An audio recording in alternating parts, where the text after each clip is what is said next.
Hi guys, my name's Tolita. Just give me a thumbs up if you can hear me okay, or perhaps even if you want to just chat in the chat box like I've been chatting to you as you've been coming through. I've got one thumbs up, so that's good news. Nice to meet you all. Thank you so much for signing up today for our Facebook for Business workshop. Super excited to go through this with you. It's actually, it's going to be great. It's a really exciting new addition to Facebook. Jamie says she can hear me. I think it's a she. Please forgive me if I've incorrectly assumed that. Perfect. That's great to hear. Now you'll hear a little bing bing. That's just as people come through so I can admit them through the waiting room. Welcome, Brad, who's just joined us. So this is going to be recorded today. Hi, Laurie. This is going to be recorded today so that we can all certainly look back at it and reflect in case I either talk too fast, get too excited, or you might miss something that I have already gone over. So yeah, so it's basically just to sort of make it as easy as possible and give us a space to go in and review. I did ask, I cannot hear you. Kayla cannot hear me. Let me just see if I can. I'd say, Kayla, I've had a few thumbs up, so I'm not sure. I'll just type back to her so she can't hear me. Duh. Others can. Maybe check your sound. All these little things we need to iron out at the beginning, which is good to get done. Maybe check your sound. Lovely. And don't worry, like I said, if you get a little bit of a technical difficulty, you can always get the recording later and you can, and I'm sure you'll hear me in that context because I will make sure you can hear me. So guys, I'd love to hear, I've just in the chat box there, I have asked if you have any sort of burning questions or what you're hoping to get out of today. I got a pretty good vibe about what I think people need to see and hear, but I just sort of wanted to better understand, you know, if there is anything in particular that you might want to see that I can assist you with and I can try to answer as we go.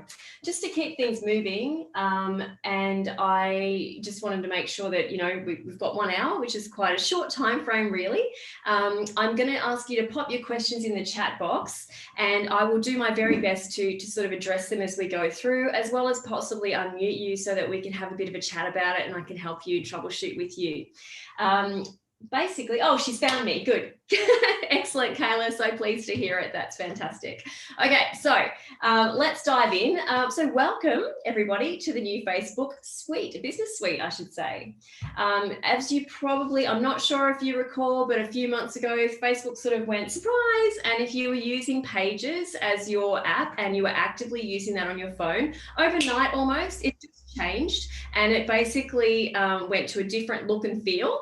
And I guess for the majority of people, they probably didn't actually get any kind of advice or a notification for that, which was like, surprise. So in saying that, it's obviously, as most things Facebook do, I say most things, been with a view to making it easier for us as marketers using the platform to help us be more efficient with the time we invest in it, using it as a marketing tool.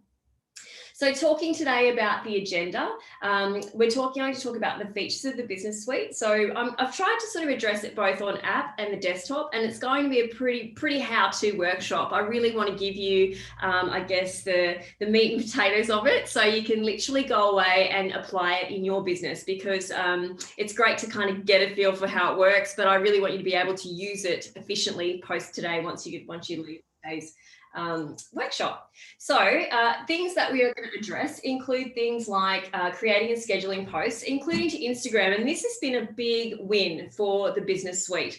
You know, we've been able to sort of, through different areas of Facebook and through third-party apps, we have been able to schedule stuff to Instagram, but it's never really been, or I would say, straightforward. It's always been a little bit cumbersome, or perhaps, you know, you've got to really dig deep to find that sort of feature of Facebook. So this is a great way for us to be able to do it pretty simply. And now from our phones, which is awesome, because I think for many business owners for a long time who've possibly considered Instagram, the whole instant part of it has probably been the biggest and biggest pain of it as well. You know, like we're busy doing our stuff in our business. We don't have time to think, oh gosh, I've got to post on Instagram. If we can be a bit more forward thinking and organized, we can schedule stuff at critical moments in terms of our target market.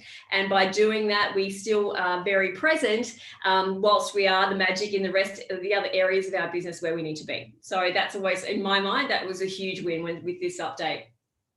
We can view our scheduled posts. So if we're going to have a little look around about what we've got moving forward, and at the end, I've got a recommended kind of process as to how to manage your social media a bit more easily. You can certainly do that as well. So that's a great win as well. Easy to see, I should say. All about the new inbox. So it's tried to streamline, Facebook has tried to streamline everything for us. So we can actually sort of see all our notes and comments from Instagram, all our notes and comments from Facebook in one place. And this is great because it's a bit of a time saver, because we're not literally going to, hop over to Facebook, then hop over to Instagram. It's all in one place in one go. Time efficient, great for business owners because we don't have a lot of time, as I'm sure you'll all attest to. Thumbs up if that's the case for you. It's certainly the case for me. So I'm just admitting Sandra. Hi, Sandra. Automated responses. Now, I'm not going to dive too deep into this one. We'll touch toward it at the end, just in case you haven't sort of touched on it much yourself in your own space. And also reviewing and viewing insights so that we can understand what these things are and how they can help us with our content strategy. Does that sound good, guys? Give me a thumbs up if that sounds like what you wanted to tackle today. Yeah, I've got a few thumbs up popping up there. Very cool. Nice. Now, Laurie, you've raised your hand. So I don't know if that means you have a question. If it does, pop it in the chat box for me. For those of you that have just popped online, thank you. Sophie cannot hear. That's okay, Sophie. You will definitely get the recording. Not that you can hear me say this, but you'll get the recording, so you'll be able to watch it at your own time, if that's okay. But yeah, pop your any questions that you have in the chat box so I can address them as we go through, if that's okay. So diving into the next slide, just a little housekeeping. Your cameras, if you want to turn them on, I'd love to see your gorgeous faces. It really helps me understand, and I can sort of then see if there's any question marks on your faces as I'm talking through things. At the moment, I'm looking at Laurie and I'm looking at Jeanette. So hi, girls. If you'd rather have them off, up to you, but oh, here's Helen. I love that. So please feel free to have them on. I have muted you all at the moment purely just for the sake of ease to hear me during the day. But as I said, as we talk, I'm able to jump on there and hopefully be able to sort of go backwards and forwards with you and have a bit of a chat if need be. Slides and recordings, as I've mentioned. Hi, Jody. As I've mentioned, I'm going to send all this stuff through to you. So don't stress if you miss something, if you happen to have to go and answer the phone or let the cat out or whatever you need to do, you will get all this afterwards, as well as these slides to refer to. So hopefully that will be helpful. Sandra, sorry late, no drama. Thank you for coming. At least you're with us, lovely lady. That's perfect. So let's dive into Facebook Suite. Business Suite. So this is what it used to look like, and this is what it does look like now. It's a bit like that U2 album that magically appeared in our iTunes sort of music section a while ago. They didn't really kind of give us a lot of notice about it. It just happened, and I think we from there all kind of went, oh, okay, rightio, there's an update, need to get on with it. Fair enough. So, and as a result, I think it's overall, I think it's actually quite a good thing for most businesses. So why Business Suite? Why would you use Business Suite rather than just, your standard Facebook app even, which I find a lot of my clients do tend to use, and that's fine as well. But the reason is that it does offer you a variety of tools, which makes it easier to manage your business presence. And by that, I mean things like viewing your business at a glance. So as I mentioned before, just very briefly, it actually allows us to see both your Facebook and Instagram accounts in one space. And for those of you who I'm sure you're all probably aware, Facebook owns Instagram. So it kind of makes sense that they've really bolted onto each other and they're moving forward in this way where they're kind of, quite unified. And it does certainly make sense from a business owner's perspective.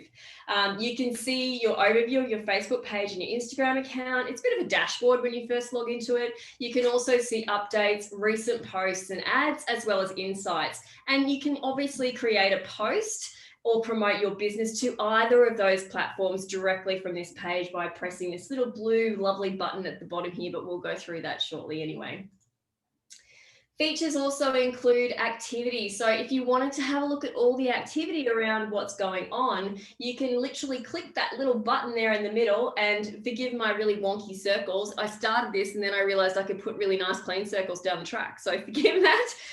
But yeah, you can click that button and you can start to see all activity at a glance. Now here you can see in my account, it's got the little Facebook F on it. So it's very easy to identify that the activity that I'm viewing here, if I was to scroll up, you'd see Instagram, the Instagram icon, but where it's coming from. So it does try to summarize and make it really easy for us to have a little look quickly at everything. Now, Laurie, did you have a question, or you've still got your hand up, lovey?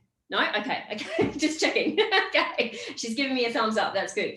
Okay, features also include your inbox, which again, as I mentioned, I think this is a real win for us. I feel as though it's a great ability for us to be more efficient when it comes to managing inquiries and bits and pieces when it comes to messaging, comments, things like that on Facebook and Instagram. As you would know, Instagram particularly can be a little bit, what's the word? I want to say challenging when it comes to finding where those direct messages are and commenting, and it's not quite as easy to digest as what Facebook is. By this lovely sort of platform has enabled us to quickly identify where those things are and react and respond to them, rather than have to try to dig around and find out who's commented, what they've said, and all the rest of it. It's a great addition. So and again, as I mentioned earlier, you can create an automated response from here, which we'll talk about a little bit later on as well. To find that, now just to make it, again, reference for those who are watching this video down the track, if you're not with us today, and if you want to grab your phone out and have a look on the app while we're going, please feel free. I've actually tried to circle or identify what part of the screen you would tap on to get to that place. And you can see here with my lovely wonky pink circle, that is the little message bubble down the bottom that you go to find out. You can also see, of course, the differences at the top. You've got messages versus comments. So if you just want to get to the guts of what you need to do today, if you don't have a lot of time, jump in, check your messages, and you can see in here whether they've come from Messenger or Instagram, and you can respond and reply accordingly, which is fantastic. You can create posts. Woo woo. That's what we're all here for. So you can publish or schedule new posts to both Instagram and Facebook. Yay. Instagram, so much easier to help us, but use this as a tool for our business. And I preface that by saying only if it's appropriate. I think there's a lot of people that, you know, there's a new platform out, and look, it's not incorrect for us to sort of instantly panic and think, oh my gosh, I've got to be on that. But perhaps with a bit more thinking, it may not necessarily suit your target market. So if your Instagram doesn't suit your target market, no drama, don't worry about it. But if it does, this is certainly going to help you use this as an effective marketing tool in your business. You can create ads from here. Now, I have to be honest with you, this is not something that I would probably do. I would view my ads from here if I wanted to see how they were tracking. But if I'm going to go to the trouble of actually spending money with any of these platforms, I like the extra options and the detail that I get when I do it on my desktop. So we're not going to dive into that too much today, but you know, it's great that it's there for us to check on the fly, because if something's really not working, we want to turn it off. We don't want to waste our money. So if we've got the mobile phone and access to it, fantastic. So as you can see, you find these things from clicking on this little 9 square panel, the 9 spots in the bottom right corner, and it slides up, and that's where you find these more tools, which we'll talk a little bit about as well. Your insights, of course, this is a critical part for anyone who's doing any kind of digital marketing, and that includes just posting, because we want to know what works. So we can actually see here about your business's performance, including trends. You know, if you've had a particular week where for some reason on one day you spiked, you can see that, and then you might recognize that it's every Wednesday you get this big spike. And why is that? You can start to really dive into why your market's reacting the way it is, and then optimizing this for our marketing content plan moving forward. You can actually see information about your audience. As you can see up the top here, again, wonky circles, you've got trends, content, audience. So you can tap any of those tabs and you can really dive into each of those areas to understand and look into insights a little bit more. Give me a thumbs up, guys, if this is making sense so far. Am I on the right track? Is there, yep, I've got a couple of thumbs up coming through.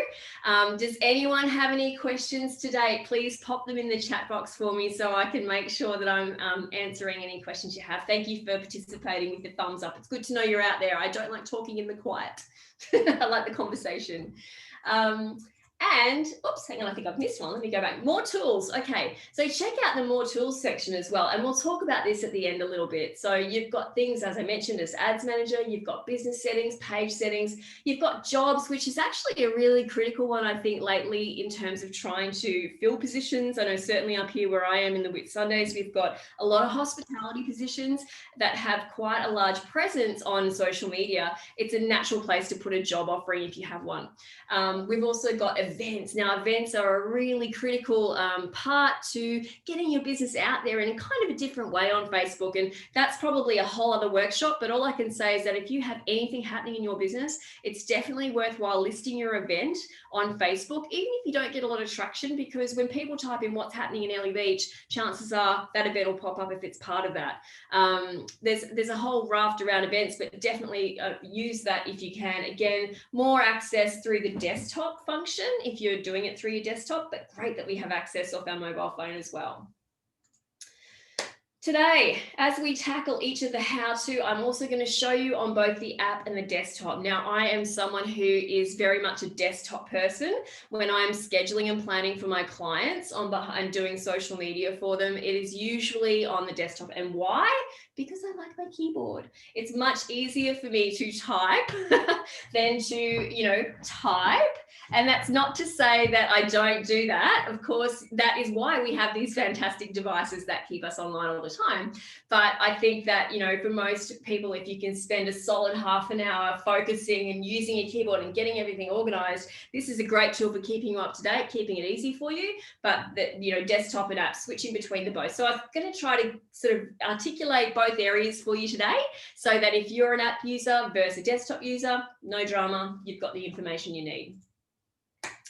Number one, how to schedule posts via the Business Suite app. So what I've done again is I've just screenshot these for you guys and we'll walk through them today.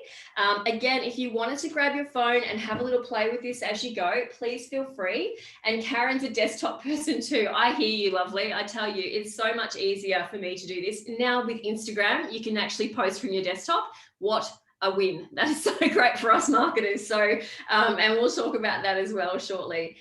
So basically, how to schedule your posts from your Business Suite app. It's super simple. As you can see here, you've got this lovely big publish button, and I've got my circles neat now, but they're not in the right place. So you've got your publish button in the middle, or you've got your blue pencil in the box down the bottom. You click either of those, and what will happen is you will get the screen that you move to, which asks you, do you want to do a photo? What sort of thing do you want to post? Now, if you click this arrow up the top here on the right-hand side, you'll be able to either select one or the other, or both. So do you want to post to both Facebook and Instagram at the same time? Or would you like to just post to Facebook or Instagram? And we'll talk a little bit about whether you should do that in a second as well. Then you've also, as you move forward, of course, you hit the done key, you've got your photo, pretty straightforward. I'm sure everybody at some point has probably done that. You can add your location. So with your location, you don't actually have to have your location settings on. Now, if you're someone who's hyper aware of your privacy and you don't want them following you everywhere you go, you don't have to have your location settings on to type in where you want. So for example, in my situation, when I am doing stuff on behalf of my clients, I'm obviously not at their business when I'm uploading it or scheduling their post or whatever I'm doing. But what this does allow me to do is type in as though I am and pin that location. Why is this good? Because then when someone reads this down the track, they can touch it, and then they can, if they're going, where is this? They can hit the location and they'll be informed as to where that is. So the good news is, if it says to you, do you want to turn your location settings on? Sure, if you want to, go ahead. But you can just type in where you are, and it enable just use that typed in select. As you can see here, I typed in the Fat Frog, and you can see here that I could have picked anywhere. I'm not in Langkawi, I'm only in Ellie Beach. So pick it and then it will go up for us, and it will actually register that as the location that you posted from, which is fantastic. Feelings and activities. Now, this is a bit of a wanky section. Like, I don't love it. I don't hate it. I kind of feel like as a business owner, Nah, it probably depends on the business as to whether you use it a little bit. If you do use it, one thing I would say is that it does sort of knock out the ability to get messages as well. So, but as you can see here, you can search for your feelings or activities. Not a huge priority, I think, in most business owners' situations, but totally up to you. Have an explore of it if you wanted to. With your Get Messages button, and this is one that I would encourage you to use a little bit more, purely because with these apps, especially, and this is actually, I'm only posting to Facebook in these slides, so that's why that Get Messages is an option. With these apps, we need to remember that we are in the ecosystem of Facebook or Instagram. They ultimately want people and their users to stay in that ecosystem. So if we have the Get Messages function on there, what we're doing is we're inviting our customers and clients to really easily jump online and engage with us. It's like, you know, you don't even have to pick up the phone. You just literally have to hit the button and you can ask a question. To me, that's a pretty no-brainer when it comes to trying to promote your business. If we can add that in most places, I think it's a really smart one. Some posts it won't be appropriate for, of course, but there will be, you know, there will be times and places that it is super appropriate, especially if you've got a promotion happening or a last minute perhaps spot you want to fill appointment wise, anything like that. So hit the Get Messages button. Warning, when you hit the Get Messages button, it always defaults back to whatever your banner is on Facebook. And that is the beautiful big sort of billboard above your profile on your homepage. You can change it. It's quite easy. All you need to do is click change image. And then again, remembering we're on mobile, it will default back to your gallery, or you can choose the media off your phone. Okay, so you can just jump in there and add another photo if you want to, or video if you've created some content on your phone through one of the fantastic apps that you've got to upload to put in that space. Make sense, guys? Thumbs up. Make sense so far? Oh, yeah, still with me? Yes, good. Awesome. Thank you so much for coming back to me.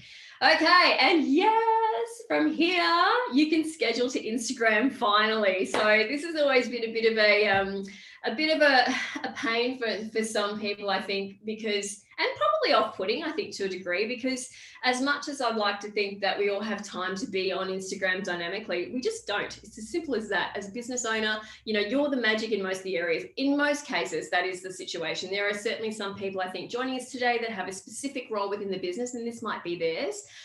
But, you know, if you're someone who's pretty much a solopreneur, or you're the manager of a small business, you tend to have to put your fingers in every pie. So you won't have the time to think about this. And realistically, like, how much value is it returning for you if you can't make it work? So this is now where we can spend a bit of time when it's not so critical for you. That is you've got the time to invest in it, to work it out, schedule some posts and go from there. So as I said to you, you can schedule just to your Facebook page or your Instagram account. You do everything we just done, but what you would do is you would select your Instagram account there, which is the one, as you can see, with the Instagram icon at the bottom. A couple of things to note there: hashtags work. They work. They're fantastic. And when you schedule stuff and post stuff through Facebook Business Suite, we have the ability to actually space our posts out. Now, for those of you who have used Instagram for some time, you've probably also come across the issue where you're doing your post and it's all jammed up, like you've got loads of info there, but if you go to type it in dynamically into the Instagram field, it gets really sort of squished. There's no options to press enter, return, to have a bit of space between what you want to say, and it can look a bit chunky from a viewer's perspective. Yeah. So of course there's been ways to get around this, that you type it in notes, you copy and paste across. But now with this feature in Business Suite, the good part is you can actually type it in there, hit enter, hit return, space it out, enter, put all your hashtags way down the bottom so they're not like clouding up your post and things like that. We've got a lot more opportunity to, how would you say, space out and choreograph our posts a bit more easily even than we do within the app. And that is a great function and feature for us as business owners. So should you post to Instagram and Facebook together? Should you? What do you think? Anyone out there? What are we thinking? I'm not seeing any typing, but I'm going to assume everyone's still with me. Depends on the type of your business. Yeah, agree. Don't know? Perfect. So look, To be honest, you're right. It depends on the type of the business. And I'd also say it really depends on if you have the time. Like ultimately, I have to be honest, I'd probably rather you not do that because it can look a little bit messy. So if you're going to put 75,000 hashtags, 30 actually, it's 30 is the maximum on your Instagram post, and you're going to share that back to Facebook at the same time, as you probably have seen when people have done that, it can look a little bit messy when you look at the Facebook post. You go, well, that's obviously an Instagram post. I know that sounds like a really lame thing to say, and it's certainly not going to, help us solve climate change or anything like that. But at the same time, if you have the time to literally post to one and then go back in, copy paste, post to another, I would certainly rather see them separate because, as you, I'm sure aware, Facebook's not a huge user of hashtags yet. Now, I think they're probably going down that track a little bit more, and I think we'll start to see it happen a little bit more in the next 12 months. But what I would say is if you have the time to do it separately, and by separately, I mean literally just dropping the hashtags off and then, doing that, fantastic. The other thing I'd say is if you're trying to tag businesses, or people or whomever, and you are doing it to both, there's a chance that it will not make sense to both. So for example, with my business, my tag on Facebook is 8SECS, so 8 secs, because I couldn't get 8seconds.com, whatever, 8 seconds. I couldn't get that. There's somebody else in Australia that rides bulls, apparently. I don't know. So now my Instagram handle, though, is 8seconds.com.au. So obviously, if someone's trying to tag me, it's not going to be successful in both places through one post. It would be better to invest a couple more minutes and jump in there and tag them just to ensure that their names are the same. Now, if their username is the same in both places, go for gold for sure. But quite often, they've had to get out of bed pretty early to get that these days, as I'm sure you would identify as well. So look, if you can, do it separately, great, but something is better than nothing, and I will continue to say that. I would rather see some activity versus nothing. So if you have to do it both at the same time, go for gold, just get it out there. That's the other thing as well. So where do we find Business Suite on our desktop? Now, when I was doing this, and I was speaking to, I think, Jody this morning a little bit about this, she was mentioning that she was having an issue with the way her customer or client sees it versus the way she sees it. I totally sympathize, Jody, because for myself, I see, as I mentioned to you, I kind of see,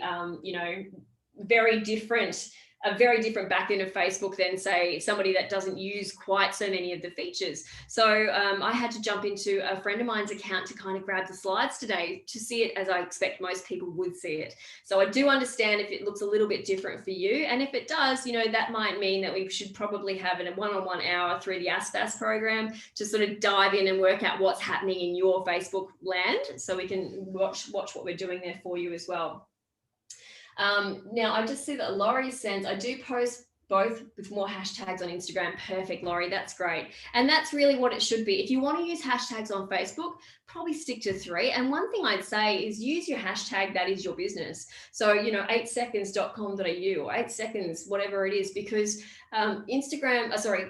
Facebook is still crawled by Google. So if we're consistently putting our brand out there, that's a good thing, yeah? So if you wanted to continually use your hashtag for your brand on your post, enter, pop it down the bottom, not a bad thing either. So finding it on your desktop, log on to Facebook, go to your business page. If you haven't used Business Suite before, you'll usually see this tab here. And this was there consistently when I was jumping in and out of my friend's Facebook page. So obviously at the moment, that's where it is. For me, it looked like it was on the side. However, when I went there, I got sent to a different part of Facebook, which was Business Manager. Now, for those of you who know of Business Manager, it's kind of like another layer of Facebook, I suppose. And eventually this will kind of go down that track and become Business Manager, I think. But right now, this would be how you should be able to find it for you guys when you're using it on your desktop. What does it look like? Pretty clean. It's pretty straightforward, pretty easy to navigate around. You can see here, similar to the desktop or the app, you've got your blue button where you create posts and you kick off. Very straightforward. And this home screen is really just a dashboard for you to see what's going on. So you can actually see your updates. If there's anything it's suggesting that you could do to optimize your account, you can actually see here, well, as you can see down the bottom, it's got connect with more people in my case. which is usually saying spend more money, do an ad. But at the same time, it will always try to gently push you in that way. Now, if you wanted to view one or the other, if you click down here, you'll see the listing. But as you can see at the top, you can clearly see which accounts I have connected and what I am looking at here when I'm looking at Business Suite on the desktop. Cool? Yeah. So linking your Instagram account, if you haven't gotten this far yet and you're thinking, oh, okay, this is a cool feature, I'd really love to post to Instagram from my desktop because it'd be so much easier. Very simple to set up. All you need to do is jump into your settings, so down the bottom there, and then you can see here from the next screen, Instagram connection. So you can then jump in and press that. Now we're connected. Obviously this is all connected, so that's fine. But what I would say is that if you wanted to, if it should show up there, it'll start to invite you, as I'm sure you've seen many times with Facebook. It starts to induce you or introduce new features to you, so you can slowly learn of them and see how they work for you. So if you haven't connected things, you will probably find it pretty easy and it will walk you through that process there. Sometimes it will send you back to your Instagram account on your phone and you might actually have to press a couple of buttons, but it's pretty straightforward. I don't think you'll have too much of a drama doing that. So posting and scheduling with the Business Suite desktop page, okay? So we're on the desktop now. We're using our keyboards, thank goodness. Okay, so placements, where do we want to put them? Do we want to put them on just our Facebook page or our Instagram account? Again, super simple, choose one, either, both, up to you. Again, it will recognize and start to populate your hashtags for you in the text box as you type them. It's very straightforward. If you wanted to have a look at how things are going to look in different places, which isn't a bad idea because a majority of people that are on social are probably consuming it on their phone, you can certainly chop the drop down box there and you can see what it will look like, desktop, mobile, Instagram feed, just to check if you wanted to, up to you. Then you've got your media. So here I've already added a photo, but if I hadn't done that, it would say add photo, add video, give me a couple of options. And then of course you've got your little pencil here, which enables you to go in and edit. So you can resize it. If you upload it and it looks really wrong, like it looks like it's this too much, it's too high, too wide, you can jump in there in this platform and change it straight away. So it's nice and easy for you. Now, one thing I'd point out to you here is because I've actually ticked both Fat Frog Instagram and Facebook, and then I've tried to click get messages because of course, as I said to you before, I'm a big fan of the old let's get messages straight back through into our directly, let's engage with our consumers. It won't allow us to do that because it's not actually supported by Instagram. So if you do want to use that feature and you're setting it up on your desktop, you're going to just have to post to Facebook directly and then repost to Instagram afterwards. Not a huge deal, but you know, just be aware of it. Then you've got your link preview, your locations, your adding, your feeling activity, pretty much everything that we have talked about before. The link preview is when if you post something, you've probably seen it in Facebook anyway, generally when you're posting, if there's a link in there, it will populate it for you. You can start to have a little bit of a look. So you can see how it will look for you. And then of course, the critical information, how do we schedule it? So literally the little drop down box to the bottom right, it will give you the schedule the post option or just to publish the option, publish it straight away. And then of course you get your calendar pops out and it's as simple as that, which is fantastic for us marketers. Similar situation on your phone. If you choose to schedule it later, you just get the calendar, you choose the time and it will schedule it. And as I understand it, it schedules to post based on where the person is. So if you schedule it at 7:20, you know, tonight, in Sydney, it hopefully will go 7:20 tonight versus 8:20 our time, 6:20 our time. So if that makes sense. And apologies for the confusion around the time this morning. That was very confusing. One day we'll all be on the same time frame in Queensland and New South Wales, East Coast. We'll get there. Any questions about that, guys? I'm gonna have a sip of my coffee before it goes cold. Can't see any questions just yet. All righty, let's keep choking. Here we go. Yes, Sandra. Yes? Sandra has a question. Just waiting to see if she comes back to me.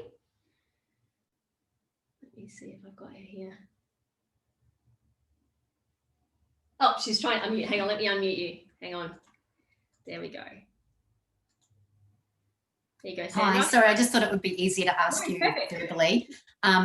So what do you do when your Instagram picks up your personal Instagram, even though you've set it up, like you've gone and done commercial, but it keeps showing up on there as your personal one instead of your business name?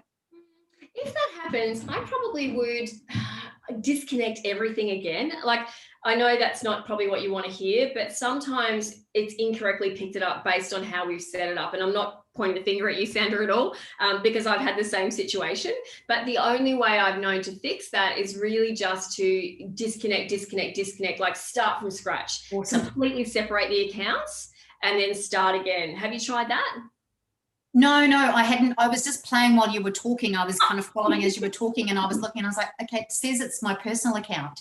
Yep. And I just thought I'd ask in case there's something simple I could do. So thank you. Yeah, I would just do that, lovely. Quite often when we're having this, the issue between the two or between the accounts, and I'm not going to lie, I've had some customers of mine, clients of mine, that I've had to try to hook up together, and it's been a bit of a nightmare because of passwords and all that kind of normal stuff, yeah? But I would just say, as a default, if you ever hit this problem, as Sandra's just mentioned, I would probably certainly just disconnect everything and start again. It's like, have you turned it off and on? Same thing. Yeah, try that and see if it works for you, lovely. Okay, so moving right along. I've got Business Suite on one desktop, but I want to get it on another. I'm a Business Suite manager, but I can't find Business Suite. Now, Upper Reach, I don't know what your name is, and I feel very rude calling you that. So I've just had that question from a person titled Laura. Thank you. Laura, let me just turn you on for a second. Where are you down here, lovely? Oh, you'll be down the bottom because you're Upper Reach. Let me go. Here we go. See if I can get you there. You with me, Laura? Yep, I can hear you. Thank you. So what you're saying, lovely, is that you have logged into Facebook on one desktop, but you can't see it on the other. Is that correct? Yes. So again, I think, Laura, this comes back to what I mentioned to you before about how I see things differently to others. But for you, I'm surprised that you don't see the same thing on your Facebook account for both. So it's your Facebook account you're logging into, yes? I'm using my one, but yes, I've got my Upper Reach Winery one, but linked to my personal one because I think you have to do that. Yep. And I'm logged into the Upper Reach Winery one. I'm in Business Manager, but I just can't see Business Suite. This is on my Mac that I'm using right now on my PC. Yeah. So you're seeing business. Are you seeing Business Manager and not Business Suite? Is that what's happening? Yeah, that's right. Yeah. Okay. So for you, lovely, I think you're probably in a similar situation to me. And I think largely that's because, do you manage a few pages as opposed to just a couple? No, really, just one. But I've accidentally seemed to have two Business Manager Upper Reach. Okay, so without getting too complex and not to hold everyone up, I do think that probably you're sort of struggling with the way that, as I mentioned before, I see things differently because of the different way I use Facebook. In your case, there are other features and functions we can use. I think we could probably log in for you and have a look and see if we can find it. But this is actually a good point, because when I started to create the content around today's workshop, I couldn't find Business Suite myself in my account. And I'm like, oh my God, I've got to do a talk on this in like 2 weeks. What am I going to say if I can't even find it? And that was when it sort of spurred me to have a look at somebody else's account to see if I could see it. So you have all the functions of Business Suite in other areas, which it does help, but it doesn't help. So I feel like we might need to have a one-on-one with you, I think a little bit, Laura, possibly just to try to streamline it for you so you understand it a little bit better and I can point out where to look. Does that make sense? Yeah, no, that's fine. Thank you. Okay, it doesn't make anything easy, that's for sure. Okay, so let's move on. Is it better to schedule from Business Suite or any other scheduling app? Jeanette's asked that question. I would actually say, Jeanette, I think it's better to stick within the ecosystem of Business Suite. And the reason I say that is because I'll just unmute you for a second, Jeanette. Hang on, there we go. Let's see if we've got you. Are we there? Come on, little girl. There we go. Are you with us, Jeanette? I'm here, Tolita. Just there's so many scheduling apps, and I'm an interior designer, so I want to post to Pinterest. Yes. As well. Yes. So Facebook, and I've just had to reset a whole new. Facebook wouldn't let me change my business name, so I basically had to restart Instagram, restart Facebook, and everything. So I'm Yep. going like, do I use a scheduling nap outside of Facebook and Instagram, or Yep. use that one and then just find something that I can do that's free that will schedule to Pinterest? Okay, so a couple of things I'm going to say about this is that when it comes to Facebook and Instagram, my strong recommendation is using what it gives us to schedule, because now whether it's true or not, I don't know, but I think we need to take these recommendations with a grain of salt. The talk for many years has been if you use a third-party app, you do not get as much organic reach as you get if you stay within the ecosystem and use the tools that they give us. So that's number one. So I kind of think that, you know, logically that kind of makes sense, to be honest. Yeah, to me it does too. Yeah, and number two, I kind of feel like this section, like certainly up where we live, like I'm in a regional centre, you know, when you are in the city, if you've got Vodafone, for example, you have a great connection, but when you're up here, it's crap because Telstra is everywhere, right? So if I was to go with a third-party internet provider, if I have a problem with the line, it's still going to be a Telstra issue. So I have to go back to Telstra. So I sort of feel like it's better to stay, you know, right there. Within the ecosystem. Yeah, it is. Now, the second part to this, and this is a bit sort of sideways, but if you've got, I'm going to put a little note in the chat box here to everybody. Just you mentioned Pinterest before, and the other one I think is really critical for social media and any business, no matter what you are, is Google My Business. Now, I don't know how much of you or how many of you have used that, but there's an app out there called Publer. And at the moment, yeah, it's quite new, Jeanette. You can sign up for free, and I'm pretty sure it like lets you schedule to Pinterest as well. But what I love about it is that one, for you, like it will let you schedule to Pinterest, but also it will let you schedule to Google My Business. Now, Google My Business obviously is polar opposite to Facebook, like they're arch rivals. So we want to make sure we're telling Google the same thing we're telling Facebook, and that's what Google My Business really is. It's effectively the Facebook pages of Google.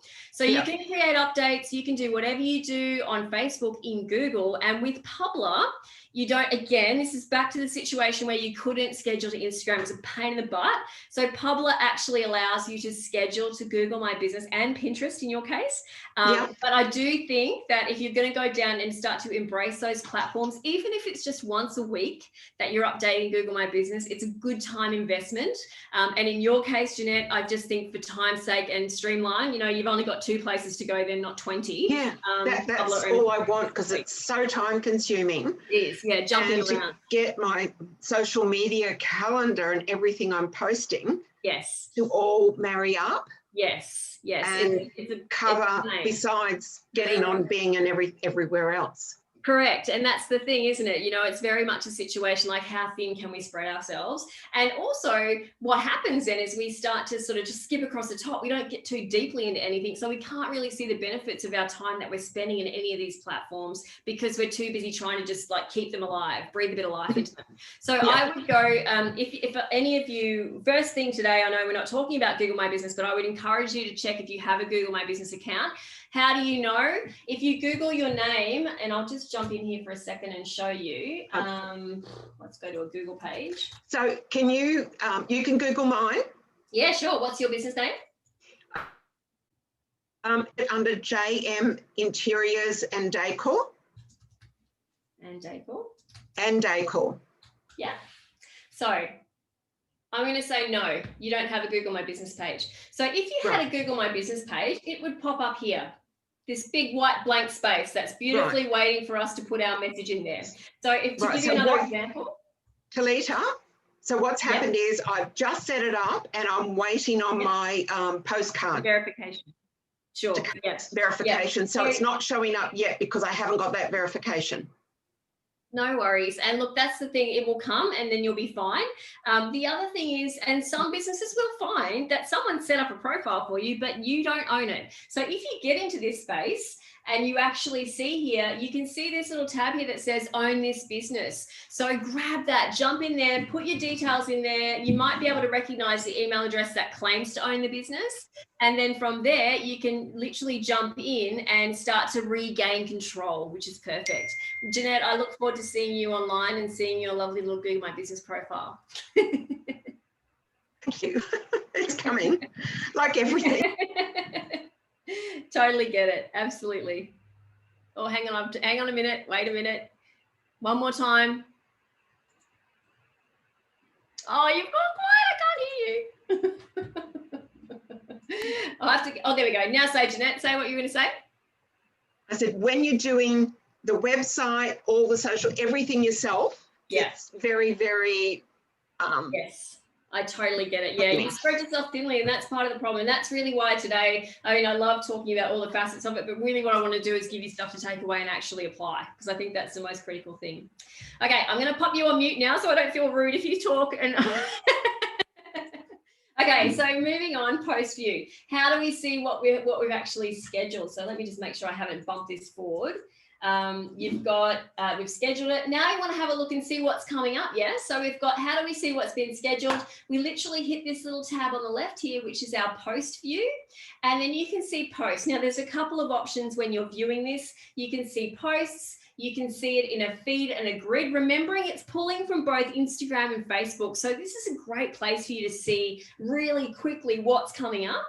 And then you can actually see, if you wanted to, the week or the month, which is awesome, because you can actually have a look and go, okay, at a glance, I can see I've got all these posts coming up for the rest of February. I don't have to worry about anything too much. I can just go about my business, like Jeanette mentioned, and just get on with it, because there's so much other stuff that we need to do. Yeah. So checking your scheduled posts on your app, again, not too difficult. Literally, it is just about going to your posts, and to do that, I've actually, hang on a second, I've missed that. I just wanted to show you that little bit of the, let me go back and find it so I can point it out to you. Apologies. So if I go here, your post, this, sorry, I apologize, but there's the second one in, the two little boxes there that you can see, that's your posts tab. So you can jump in there, and then from there, it will actually give you the list of posts like we've just seen here. Going back to my slide now, hopping around everywhere like a little frog. There we go. So you can see whether they've been scheduled, you can see whether they've been published, you can actually have a look. So it's a really nice, clean place for you to go on with a review or look forward as to what's coming up for the week, yeah? Now, sorry, Tolita, I'm going to have to run. No worries, Jody. I will send you through everything. Thank you so much for joining me today. I know we're a bit behind. I'll talk a bit faster. Let's talk tabs. So basically, the tabs on the left-hand side, we're on the desktop now. You've got your activity, which is basically the same as it would showcase in your phone, on your phone. You can see here on the left, as you can see, these are all Facebook posts. But in saying that, if they were Instagram comments and things, they would be there as well. Check out your inbox. So again, this is where I think you're going to be spending a little bit of time, because it's in your best interest, and it's much, much easier for us to manage all of our comments, messages, replies, and things like that. One beautiful place with one beautiful keyboard, no little tiny thumb cramps that we're going to get from trying to keep up with everything on our phone, which is fantastic. So you can see here in this order, you've got all messages, you've got your messenger. So that's your Facebook messages to your posts. To your page, sorry. Instagram direct, so that's a little paper plane, and that's if anyone sent you an Instagram direct message, which can be quite hard to find on Instagram sometimes. Facebook comments and activity, again, great for us to go in there, like and react to things. Instagram comments and activity, awesome, because again, as I said, I've found in my time that people get a bit sort of confused, I suppose, for want of a better term, when it comes to trying to find out where to find all this stuff on Instagram that's happening around our account. And of course, the automated responses menu down the bottom, which we'll talk a little bit about shortly as well. Don't forget to have a look at your other options. So when you go through your inbox, and to get there, as you can see, it's this little message on the left-hand side, there's the same message bubble that you see in your app. You've got options up the top. So every time you change things, you can change you get more options to do with each message, yeah? Now, what's happening in the back end here of Facebook and within Business Suite is it's trying to give us a bit of a CRM, which stands for Customer Relationship Management System, right? So that we can actively manage and understand what's happening if you have more than one admin person, if you want to sort of divvy out the work a little bit, you can actually label things so that you at a glance, as well as the admins, others, everybody can see what this person's inquiring about or what needs to happen with this person. So as you can see here, you've got your labels here. It gives you some very generic labels. So you've got new customer, important today's date. You might have dare I say, complaints. Let's hope not. But you might have to have a group inquiry. You might want to label. You can have as many labels as you like. Go crazy. And the point is, you can literally make it really easy at a glance. When you view that customer's profile, you can actually make it quite simple to see what it is that how they're interacting and what they mean to your business in this conversation. You can also edit their details. So it's really like an address book, I suppose, in the back end of your Facebook account. Now, you may or may not use this, but certainly having the labels there, I think, helps us really get on top quickly of what these messages are about. If it is a place that you do receive a lot of inquiries about certain things and certain trends, you can certainly use this to our ability as business owners. Don't forget the teamwork. So again, as I mentioned, if you've got a couple of people that use your Facebook account and as admins or editors, you can actually assign conversations to them. So if you're busy and you're on the run, but you see that there's something that's quite urgent that you need somebody to attend to, you can literally assign it to somebody else who's an admin or an editor to the page. They'll get a notification and they can then action that. So again, it's trying to really help us manage our communications with our customers via Facebook. Okay, Tanya's entering the waiting room. Hello, Tanya. Hello, Kapow. I have a feeling that might be Megan. Hop in the chat if it is you, beautiful girl. So let's check out the inbox on your mobile, on your app. So for all messages and comments, again, you're just looking at this little bubble in the bottom there to find out where we need to go. And up the top, we've got the two choices. So you've got Bing for messages and Bing for comments. So it's really easy to see. As I mentioned, this is where we've actually got the ability to see whether it's Instagram or Messenger, how they've come through. And in the comments, again, you can see that you've got the Facebook icon here if it's come from Facebook. So it's pretty easy to kind of get all this information quickly and respond to it in one lovely place rather than have to fly off around the internet. As Jeanette mentioned before, it's time consuming trying to stay on top of all these platforms and the communications that come from each of them. Hi Gemma, hope you're well. Hey, I'm not Megan. I'm sure you're still just as beautiful, gorgeous girl. Okay, how about automated responses? Now, a little bit of a warning with this, right? With automated responses, I love them. Don't get me wrong. They're very helpful, particularly if you want to, warn people if it's an urgent inquiry and you're not going to have a chance to get back to them quickly, put your phone number there, put your sort of urgent contact details there. But sometimes, and I'm speaking from personal experience, when Facebook answers on your behalf, you're less likely sometimes to see the original message. So if you do try to use automated responses, just be aware that sometimes you might need to keep an eye on it for a couple of weeks to see if it works for you. That's all I'm saying, because we'd hate to think that, it says to, hey, Laurie, I'll come back to you in 24 hours, and then you don't even realize it's there, and then there's no communication. That's not really a great look for the business. So just be aware when you're actually using automated responses. They are fantastic for different reasons. If you're not there, instant reply. Like I said, if you're a restaurant perhaps and it's a booking for the day, just to be sure that the person doesn't get disappointed when they rock up and go, well, I made a reservation on Facebook. And we're like, well, actually, we didn't see it. So if it's for the same day, please call us, that kind of thing. You can have that kind of thing there. Otherwise, we'll get back to you again. Be aware that you might need to sort of keep a mental note on, to check this just to be sure that you don't miss anything initially. Your away message. Now, this is a good one because obviously sometimes we're not looking at our phone. I know that's a really shocking fact because usually we do have it at the end of our arm, but there are times, as we all identify in our businesses, there's so much other stuff we need to do, yeah? So in saying that, if you want to turn your away message on, that straight away tells that person that you're not there to respond. So it's very clear, and you can do it on the app as well. You can literally jump in, up the top. This here is the little away button, as you can see, and you can see, I don't know if you can see, mine's got a little green tick on it, which means I'm present, but if you click that, you can actually suggest that you're away. So that cleans that up and there's no confusion. You can't set up your automated responses on your app, as I believe. You have so many more options on your desktop, including fantastic information, like if you wanted to do information about job applications, as you can see, follow up, if you're starting to use the calendar function that Facebook offers, you can certainly jump in there and have appointment reminders, poke people. So basically, again, it kind of comes back to working like a CRM for us. It's really trying to help us.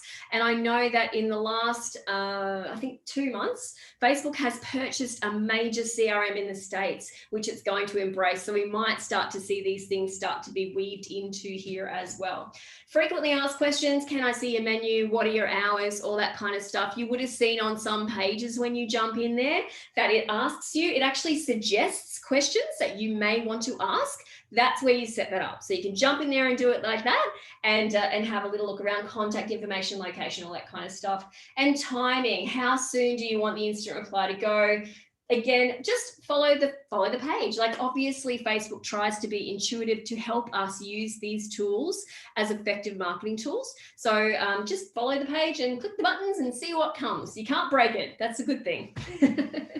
Now, very importantly, we need to see what's actually working for us. If we're going to invest this time of ours, which is very valuable to the business, in this medium, how do we know what's working? How do we know we're talking to the right people? How do we know what has worked? And that's where we have a look at insights. You can see here, I'm still looking at my desktop. So a quick overview, you go to the homepage, you see the overview. To get there, as you can see, you've got this little graph on the left-hand side in the sidebar. And you've got your overview here, which gives you the overview of all the 3 tabs underneath. So trends, content, and audience.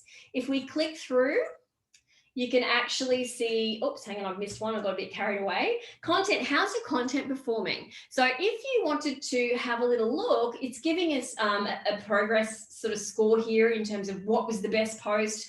If you scroll over things, they pop out so you can see what the comment is. If you wanted to streamline or have a look at a specific period like Christmas perhaps, you can literally go up and change the dates, and you can differentiate between ads versus posts, so you can really start to understand what's working for you and what is working for your audience, which is super important. Then the last tab here you've got is your audience. Now, why is this critical for us? If you're a business that expects your target market to be, say, 25 to 40, and you get in here and your target market's 45 to 70 or 65, obviously there's a bit of a disconnect in what we think we're doing and what's actually happening, as well as by location. You might find that you've got a huge following in Townsville and you're in Perth. So why is that? You can start to really dive in and appeal to these people that are obviously connected to your brand, service, or product offering, and you're seeing these facts through insights about your audience, which is super critical for us. Tanya, hi, sorry, I thought you were starting at 10. All good, gorgeous. This has been recorded, so feel free to stay with us and you'll get the whole recording from earlier as well. We'll go from there, no drama at all. So what do I do with all this info? Okay, trends allow us to recognize at a glance patterns of behavior for your followers, allowing us to investigate any spikes and what's actually caused them. Also, so we can recognize those in advance and sort of react to them a bit more quickly and be proactive in the future. Content insights enable us to see with more detail, as I mentioned, how posts have performed against previous periods. Find out what works and do it again. This is where this is super valuable for us. Audience insights, as I said to you, the target market, are they who you think they are? Are they where you think they are? It just gives us a layer of ability to actually, indeed double check and confirm that we are on the right track. Now, Jeanette, have you got a question, or is your hand just up for? I haven't got you turned on, so tell me. No, you're okay. Okay. Good, just checking, making sure. Okay, so you can see these insights on your app as well, which is awesome. Again, you're not going to get quite as much detail and it's a bit easier to digest from the desktop, but look, they are there for you. And as I said, you're getting these slides. So if you can, these are my nice, neat yellow circles as opposed to my dodgy ones that I was doing with my finger earlier. You've got, just click on the little button on the bottom right-hand side, the little square to insights. And then up the top here, you've got those 3 tabs that you've just seen on your desktop as well. So you've got your trends, you can click across to content, you can click across to audience, you can change the date range. So you do have a lot of functionality and ability to change here. Yeah, there's actually a lot of ability to tailor it, but more ability again when you're actually on your desktop, and that's why I'm a bit of a lover of desktop. Girls that have just joined us, welcome. I guess you might have thought we were kicking off at 10. That's why you're here now, but don't stress. It's all recorded and I will absolutely send this through to you once we are finished today. Feel free to stick with us now. If you have any questions, please feel free to pop that in the question box for me. Sandra, if you look at insights and see a point of time that did well, can you find it easily or have to go back to your posting schedule? Usually what you can do, Sandra, is it's pretty simple. You can actually just scroll over with your mouse and generally that post will pop up for you. So it's a pretty easy factor. Again, Facebook tries to help us get better, you know, because they ultimately they have shareholders and they want to be successful. So generally with the graph that I showed you, let me go back to it. Like here, usually you can just scroll over this and it will show you the post. Otherwise, make a note of the date and jump in here and you will see they've actually listed them by success. So it's pretty simple. It's pretty simple to find out what's worked for you. And the more you're in there, the more you look, the better. Erin, no, that's okay. You guys, I think there was a bit of confusion. I sent out an email early this morning and it was 9 o'clock Queensland time. So my apologies. And don't worry, it's all good. I've actually got it recorded so we can send through to everyone. I'll just send the girls a message. Hi, newbies. All recorded for you. So stick around, girls, if you like. We'd love to have you stay on board with us. And of course, you'll get this recording at the end as well. Okay, so let's check out what's working, insights and desktop. So finally, a little bit more info about your audience. Oh, we've just done this slide. What am I talking about? I got confused and throwing myself off the scent here. So consider your audience and insights and then use your common sense. Consider when your target market is likely to be online, coupled with information that we know about our target audience, right? So what I'm suggesting here is we don't just want to put all our eggs into the Facebook basket. We want to make sure that we're actually aware of other things that happen with our target market. So when I'm planning my content schedule for the next month for my clients, I tend to think about things like what influences them and their behavior. For example, if I'm targeting mums, like, yes, I appreciate Facebook tells me they're on time at online at a certain time. However, if they've got school children, generally at 2:45 to 3 o'clock Monday to Friday, not now, but usually they're outside waiting for their kids to be picked up.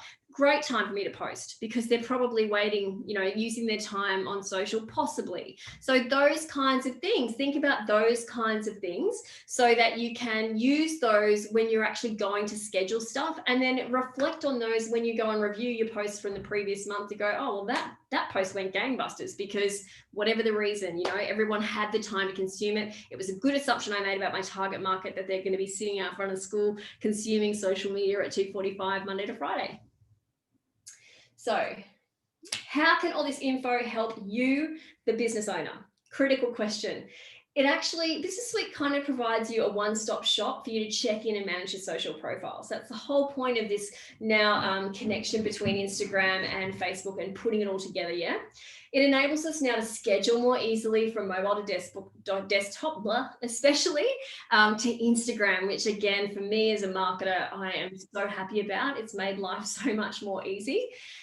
Offer us a quick and clear access to critical data about our social media content and activity so we can draw conclusions and make smart marketing decisions about our marketing strategy. And again, that goes back to, as Sandra asked, you know, how do you know what posts worked for you? How do I easily see this? Well, this is where Facebook is actually now allowing us to sort of see this data. They're trying to present it to us as easily and quickly as they can so we can be proactive in how we manage our social profiles. Yeah.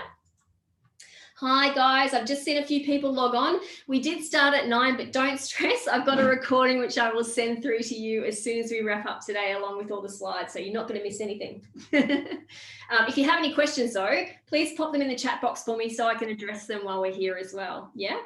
Okay, so one of the last things I wanted to talk to you today about was recommended processes and use, and this is sort of how I manage and recommend my clients manage their social media content and strategy. And purely because I feel like, you know, if you're somebody who doesn't schedule posts, and you are not alone, that is a lot of people, we have this anxiety every day when we kind of wake up and think, gosh, I've got to post something to Facebook today. What am I going to say? I've got to post something to Instagram today. What am I going to say? And it sort of hangs over us for the day. It can become for such a small, very little thing, it can become quite stressful. So by trying to incorporate this type of process within your business around your social strategy and your social content, I think it does actually take a lot of the pressure off, which is exactly what we want to do. We want to make this platform work for us. We don't want to work for it. And we do not need any more stress in business. It's quite simple, yeah? So recommendation, monthly, review your insights and plan your strategy. Now, what do I mean by that is use your insights. Jump in there, see what's worked, have a look at what posts work for you, have a look if there's any trends of days, have a look at your target market and understand, what things have happened and whether or not you can adapt and use that looking forward, and change these things. Now, I'm using my personal thing. I see some questions coming through here and I'll grab those in a second. I do all of this on my desktop because at this point I'm also creating content, and I am a huge fan of Canva because I find it so flexible and I'm able to do a lot of stuff with that. So again, I'm a huge fan of the keyboard. I like to do it all on my desktop, and I can just do it, schedule it, get it done for the month or the couple of weeks, however long you want to schedule it for. So that's my monthly kind of process around social media. Jeanette, Canva is awesome. I love it. Weekly, what's coming up? So if you're someone who has decided to, at the end of each month, for the following month, sit down and go, okay, I'm going to do 3 posts a week for the next month. That's 12 posts I've got to come up with. These are my topics. This is what I'm going to do. Then you've scheduled them all. You can literally look forward and see what's coming up for the week. You can check your schedule just to make sure that everything's scheduled and looks good. Or if anything needs to change, if you've done a schedule about a beautiful sunny day and it's pelting down with rain, you might want to change that if it's rainy forecast, like it has been here for so long now. So you can change that. Having said that, you can also throw a couple of extra posts in there if you wanted to. You've got that ability to do that. You can either do that on the desktop or the app. Again, depending on what's best for you. I still probably tend to use my desktop because I'm in here all the time and I love the computer. So that's what I'm doing and checking on there. But the app does give you the same ability and definitely something you can do.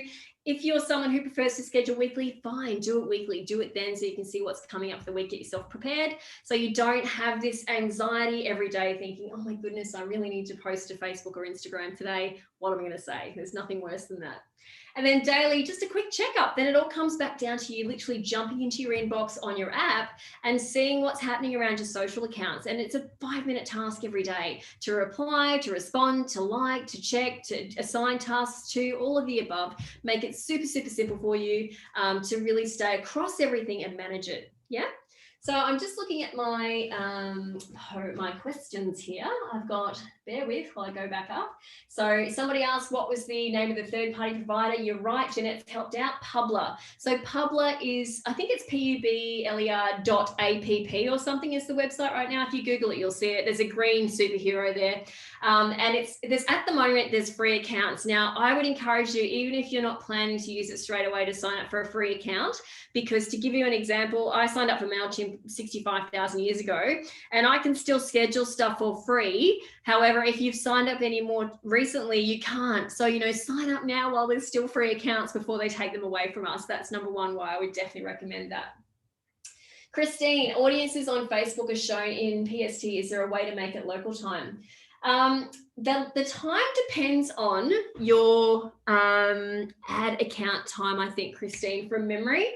I'm pretty sure you can set it to sort of fire though in their time, so it can be shown to them at their time, so their 7:30 p.m. for example.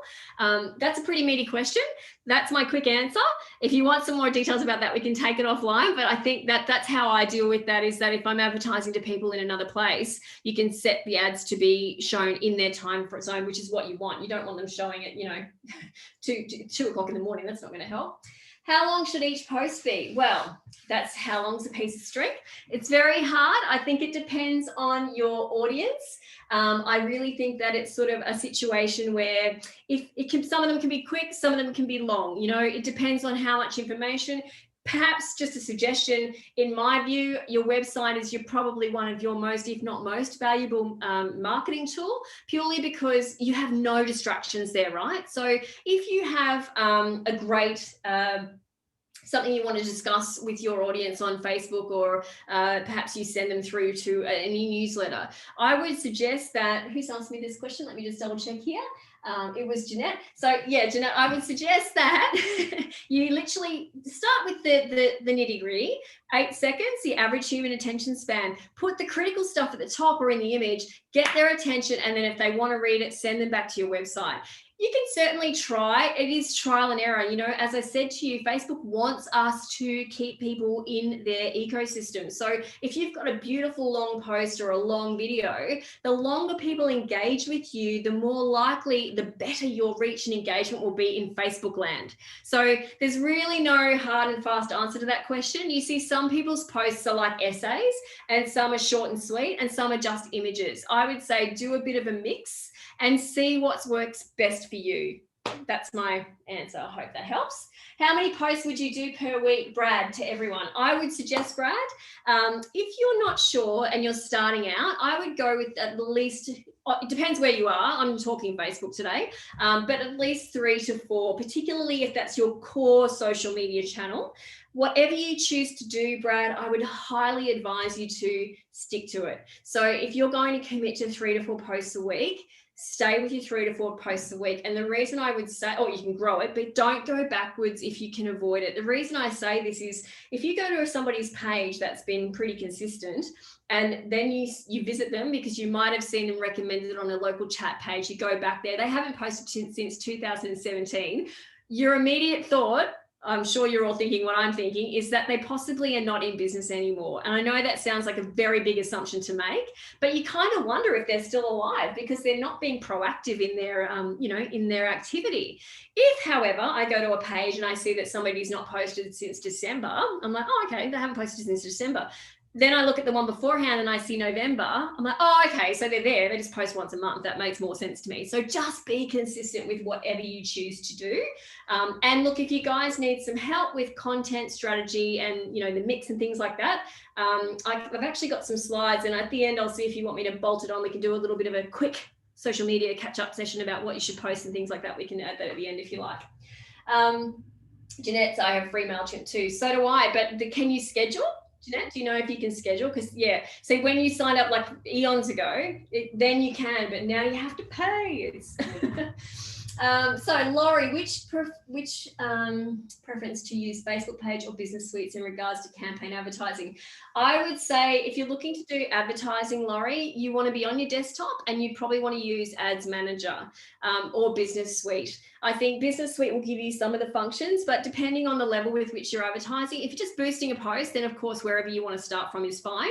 But personally, I would probably be sticking to, if you go to somewhere like Ads Manager, you have so much more control. And that's really what we want to have to be successful in our marketing. Make sense? Yeah. I'm seeing a nod. Thumbs up. Good girl. Okay, hang on. I'm getting messages here. Great info. Yes, thank you very much, Sandra. Brad, thanks. Yep, cool. Okay, so now let me see what's next here. Automated responses. I'm not going to spend a lot of time on this. We did talk about it earlier. So that's where you find them, under your inbox, under that little tiny pretty little doodle-lucky there. I don't know what you'd call it, a pretty little star, perhaps. And instant reply. See, I'm ahead of myself here. I get excited and I start talking in advance. And that's where you find them on your settings. You can update them a little bit on your mobile app. The other stuff that is in your app is just through the spots that are in the bottom right corner, and they are literally the extra menu that pops up, so then you can see appointments, events, jobs, products, insights, settings, and feedback. Pardon me. So you can see here with your ads, and Laurie, this is where you can see. My suggestion to you, lovely, would be create it on your desktop and keep an eye on it on your app. Yeah. So if you're on the run, you can check it on your app, but certainly you'll have so much more control if you do it on your desktop. So you can have a look at managing it. You can have a look at your creating ads under your app, your appointments. If you're going to go down that track and embrace the calendar and make appointments online, you can see them all at a glance on your mobile phone. Events, love events, very, very critical. Definitely, certainly something that I think people should be embracing as businesses more, because it is a new place that Facebook's really trying to flesh out. And by using it, you'll get rewarded by more organic reach. And of course, your settings. So you've got, if you wanted to connect your Instagram account, perhaps if you've not done that already, you can do it through your phone. It should then carry through to your desktop if you haven't done it already as well. The other stuff, all the other stuff on the desktop, of course, now this is where we're going to get a whole bunch more information. So you've got ads reporting, ads manager, Laurie, that's where you would go, lovely, if you wanted to just do a bit more of a deeper ad or one that's got more access or controls with it. Yeah, so you can see here you've got your billing, your audiences. That's a whole other episode, but it's a good one if you wanted to have a little dig around and see what's available for you there. There's a whole bunch of other things you can look at doing here as well. And we're nearly done. So I've had a lot of questions already. Oops, sorry. Is there any questions just at this second? And if there is or isn't, I shall jump onto my other, drag up another couple of slides for us. Any questions, guys? Did you want me to go through, just quickly run through a bit of a very quick content tutorial on Facebook and Google My Business? If you want, up to you. Yes, please. Yes, please. Yes, please. Okay, that's a good yes. Okay, let's do that then. So bear with me. I'm just going to go back here and find my file. So I did this presentation last week and it was about planning your marketing for 2021. If you want this recording, once I send you the slides out today, you're welcome to just reply and ask if you like, and I can certainly send them through to you as well. There's a whole bunch of worksheets that go with it, so you can work out the what, the how, the why, the when, what you're going to do in terms of 2021 with your marketing, just to make it a little bit easier for you. So there's a big yellow slide in here. So there it is. Okay. Okay. So content plan. So I added this as part of my last week's workshop, purely because I felt it was valuable to consider a little bit more in a more granular sense, what you're going to do with your socials when it comes to your marketing plan. Now, you can spend a heap of money on marketing, and that's great if you want to, but realistically, every dollar counts so much when we're in small business. And so this is a really efficient way for us to sort of apply, get our brand out there. If you think about, you know, not so long ago, the only options businesses had was paper, radio, TV, right? And how expensive would that have been for you? Social channels give us a chance to get our brand out there even more easily than ever before. And yeah, it costs money, it costs our time. And that's why we need to be smart about how we use that. So before we look at the content plan, we just want to chat a little bit about social media. So jumping forward, one of my favorite questions, how often should I be posting? And Brad brought this up before. So another question I get is which platform should we use? Sorry, when and how often are we going to use these mediums? So basically, again, hang on, I'm just jumping through here, 3 times or 5 times. So just decide and commit to it. If you're going to post 2 times a week on Instagram, just be consistent with your 2 times a week. If you're going to post 5 times a week on Facebook, be consistent. If you don't think that you have the time to do that many posts, just do 1 or 2, just be there, breathe a bit of life into it once a week if you can, once a month if it has to be that. But ultimately, I think a good benchmark is sort of 2 to 3 times a week. Now, one thing I'd say is that people can get quite disheartened when they don't get heaps of likes or heaps of comments or heaps of engagement. And that can be for different reasons. It could be because we posted it, I don't want to say the wrong time, but at a time where there's not everybody online, number one. It could be that the whatever we've done hasn't really struck a chord with our audience, you know. It could be that what we're talking about is a little bit sensitive, you know, like I actually assist a local organisation for suicide prevention. And, you know, although I imagine the consumer's mind, if they're reading off of our Facebook page about, is your mate okay?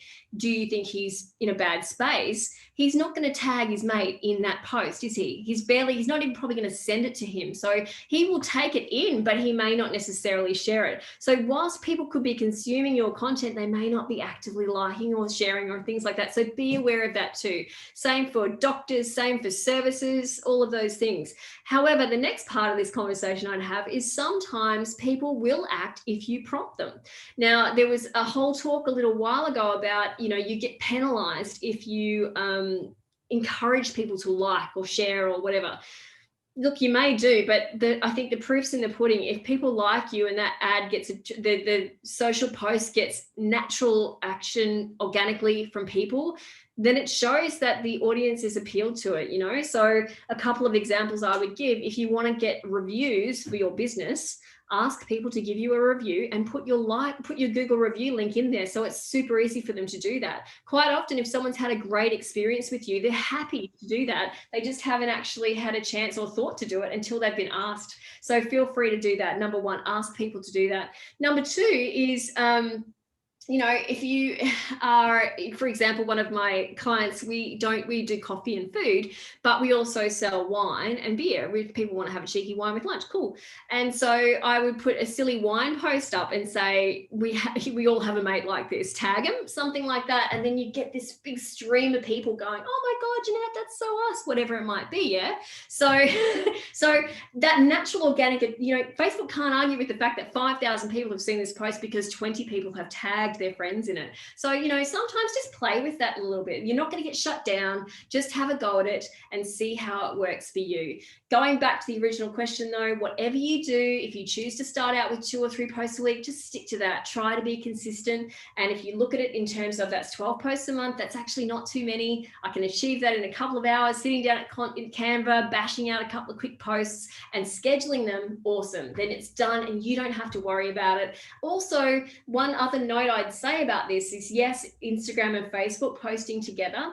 Personally, when I'm creating content in Canva, for those of you who know what that is, and there's a whole workshop coming up on that, which I'll tell you about in a minute, I use the Instagram template versus the Facebook template. And the reason I do that is because the Instagram template is square when I'm creating content, and the Facebook template is rectangular.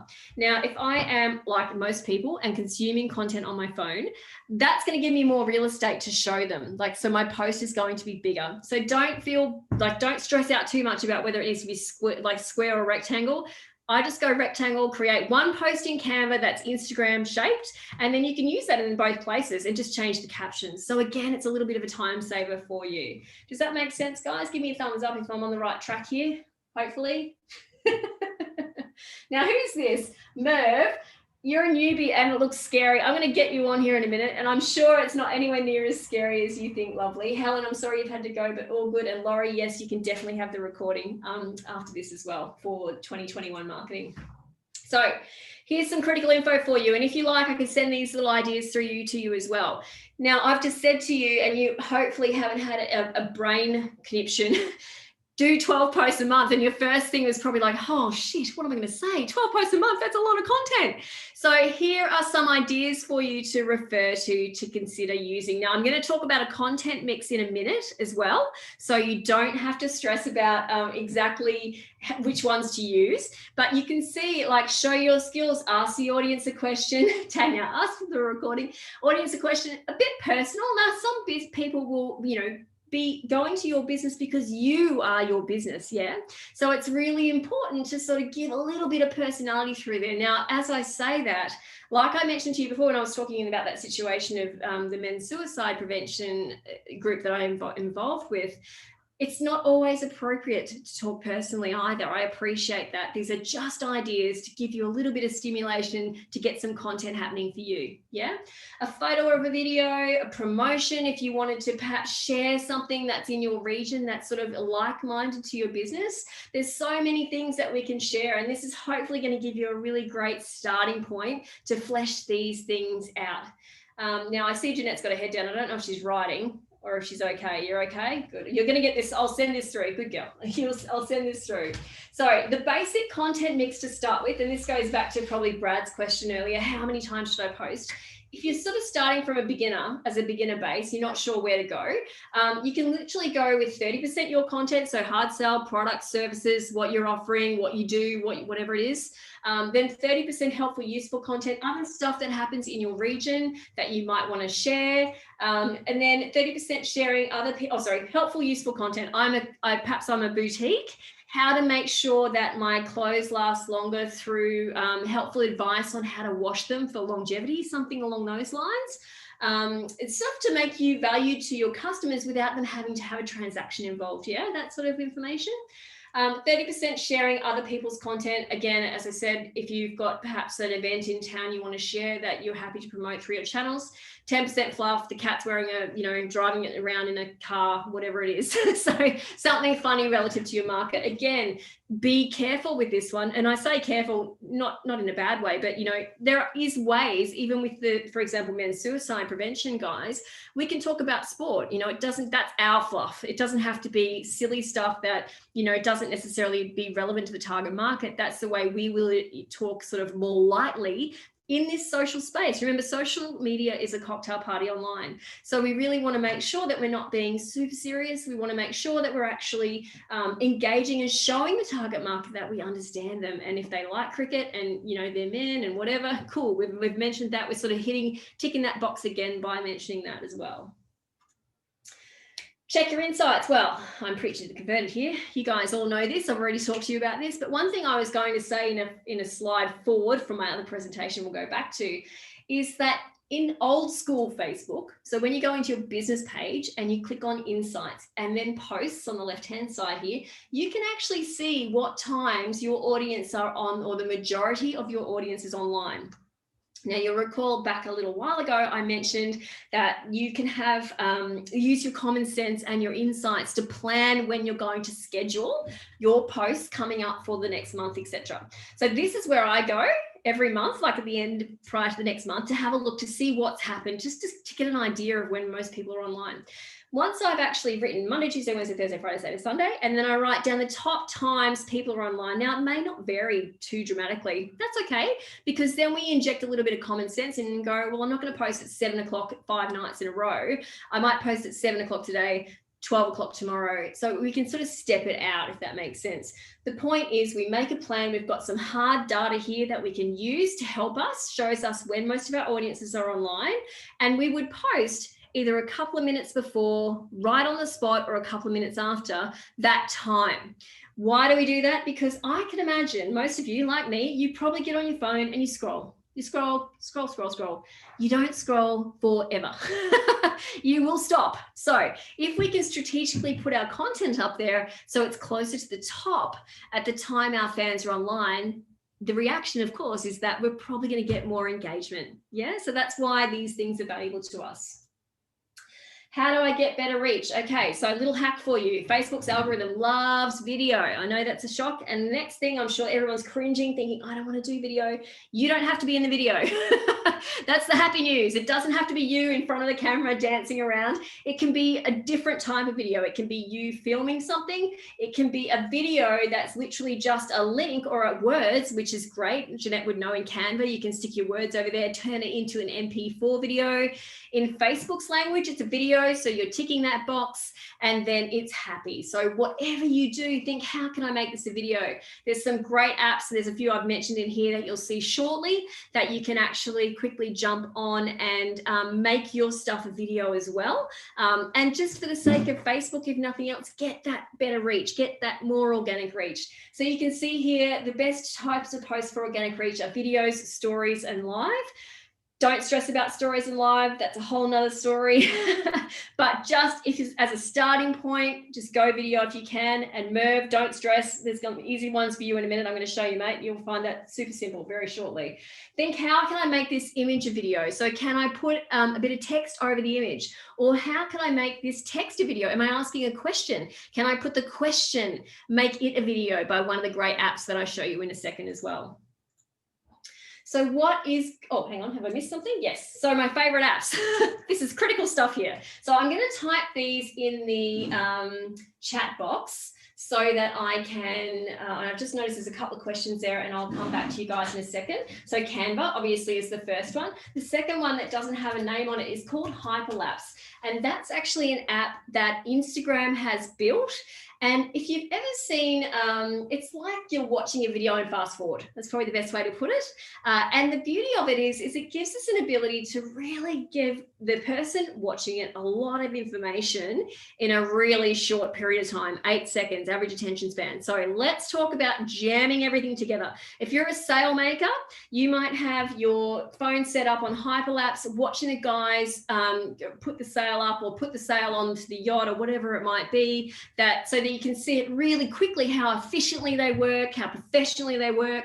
But from the consumer's perspective on social media, it's taken me 20 seconds to get the full story, right? So that's where Hyperlapse can be super, super great at telling a story. In terms terms of a cafe, I know with Fat Frog quite a lot, what I do is I literally, this is my current camera holding device. I hold my phone like this, and then the guys actually plate up the food, and just watching that, like the plate's a nice still location. It's sort of an anchor as part of the image, and then the food all gets put on the plate. It's really interesting to watch. It's quite engaging. The movement often brings more engagement because people want to see what's happening. So definitely play with hyperlapse if it's not something you're familiar with. It is fantastic. I have a shake. What do you recommend for me? So Jeanette, it's actually depending on your phone type, hyperlapse takes the shake away. So I'll talk to you a little bit about that a bit later if that's okay, because I think yeah, iPhone, is it a new one or is it an older one? All these questions, sorry. 11. Yeah, so sometimes I just play with the app, because for the earlier iPhone versions, it was very aware of, aware of that, and it would take that little bit of human sort of movement away.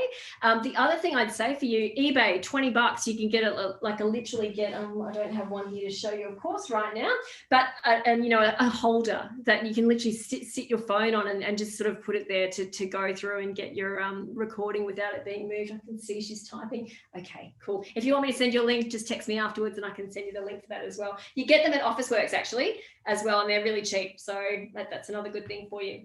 Story Swag, Merv, you need to write this one down because you're going to love this one.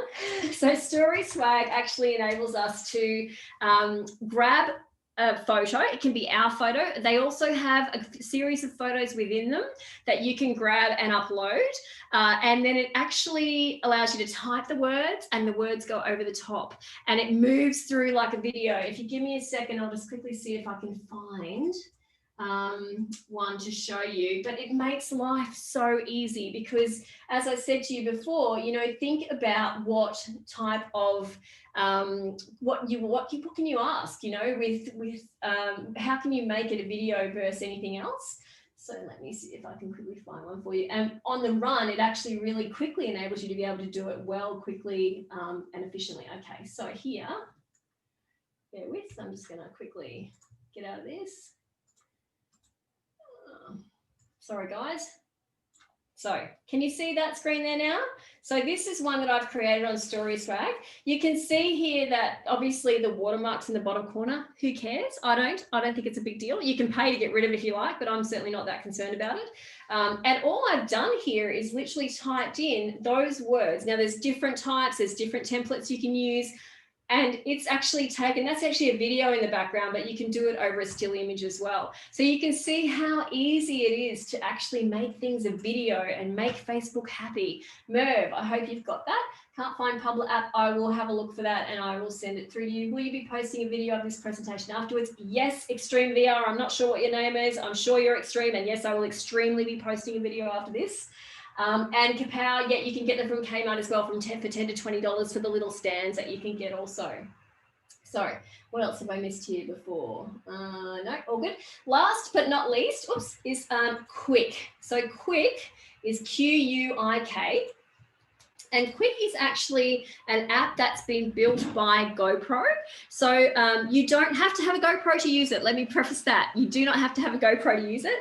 And the good thing about Quick is that it actually does all the grunt work for you. So by that, I mean, just give me 1 second and I'll find another video to show you an example of it.